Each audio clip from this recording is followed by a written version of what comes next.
തിരികെ വാർത്തകളിലേക്ക്. പാർലമെന്റ് നടപടികൾ ഇന്നും തടസ്സപ്പെടുത്തി പ്രതിപക്ഷം. ലോക്സഭാ നടപടികൾ ആരംഭിച്ചപ്പോൾ തന്നെ പ്രതിപക്ഷം ബഹളം ആരംഭിച്ചു. ബഹളം തുടർന്നതോടെ ലോക്സഭ 12 മണിവരെ പിരിഞ്ഞു. രാജ്യസഭാ നടപടികൾ പുരോഗമിക്കുകയാണ്. ജിഷ്ണു കൃഷ്ണൻ ചേരുന്നു. ജിഷ്ണു, പാർലമെന്റ് നടപടികൾ ഇന്നും തടസ്സപ്പെടുത്തുന്ന ഒരു സമീപനം തന്നെയാണ് പ്രതിപക്ഷത്തിന്റെ ഭാഗത്തു നിന്നും ഉണ്ടാകുന്നത്. ആരോഗ്യപരമായ ചർച്ചകൾക്ക് പകരം ഇത്തരത്തിൽ സഭാ നടപടികൾ തടസ്സപ്പെടുത്തുന്ന പതിവ് ശൈലി തന്നെയാണ് പ്രതിപക്ഷം തുടരുന്നത്, അല്ലേ?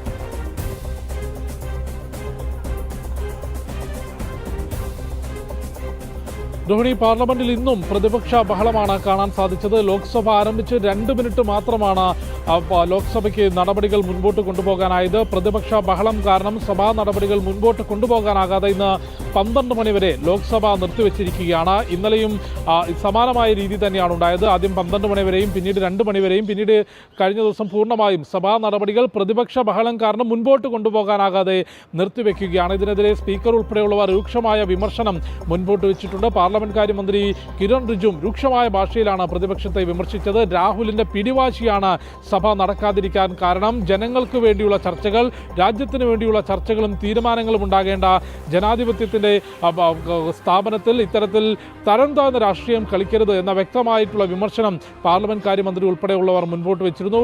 അതൊന്നും ചെവിക്കൊള്ളാതെയും സ്പീക്കർക്ക് വഴങ്ങാതെയും ഇന്നും നടുത്തളത്തിലിറങ്ങി ലോക്സഭയിൽ പ്രതിപക്ഷാംഗങ്ങൾ പ്രതിഷേധിക്കുകയാണ് ഉണ്ടായത്, ബഹളം വെക്കുകയാണ് ഉണ്ടായത്. ഇതോടുകൂടിയാണ് ലോക്സഭ 12 മണിവരെ പിരിഞ്ഞത്. രാജ്യസഭാ നടപടികൾ പുരോഗമിക്കുകയാണ്. ഒപ്പം ലോക്സഭാ സ്പീക്കർക്കെതിരെ അവിശ്വാസ പ്രമേയം കൊണ്ടുവരാനുള്ള നീക്കത്തിലാണ് നിലവിൽ പ്രതിപക്ഷമുള്ളത്. അത്തരത്തിലൊരു നടപടി കൊണ്ടുവന്നാൽ പോലും ലോക്സഭയിൽ അത് പാസ്സാകില്ല എന്നതിനപ്പുറത്തേക്ക് പ്രതിപക്ഷത്തിനുള്ളിൽ പോലും ആ ഒരു കാര്യത്തിൽ ഒരു ഐക്യമില്ല. തൃണമൂൽ കോൺഗ്രസ് അവിശ്വാസ പ്രമേയത്തിൽ നിന്ന് വിട്ടുനിൽക്കും. മറ്റ് എംപിമാരുടെ നേതൃത്വത്തിൽ, കോൺഗ്രസിന്റെ നേതൃത്വത്തിൽ സ്പീക്കർക്കെതിരെ അവിശ്വാസ പ്രമേയം കൊണ്ടുവരാനുള്ള നീക്കമാണ് ഇപ്പോൾ പ്രതിപക്ഷം നടത്തുന്നത്. അതേസമയം BJPയുടെ വനിതാ എംപിമാർ സ്പീക്കർ ഓം ബിർളയ്ക്ക് പരാതി നൽകിയിട്ടുണ്ട്. ലോക്സഭയിലും പാർലമെന്റിനകത്തും പാർലമെന്റിന് പുറത്തും ജനാധിപത്യത്തിന് വിരുദ്ധമായി മര്യാദകളും അഭിമാനവും ലംഘിച്ചുകൊണ്ട്, അച്ചടക്കവും ലംഘിച്ചുകൊണ്ട് ഇത്തരത്തിലുള്ള പ്രതിഷേധങ്ങൾ നടത്തുന്നവർക്കെതിരെ മാതൃകാപരമായിട്ടുള്ള നടപടിയെടുക്കണം.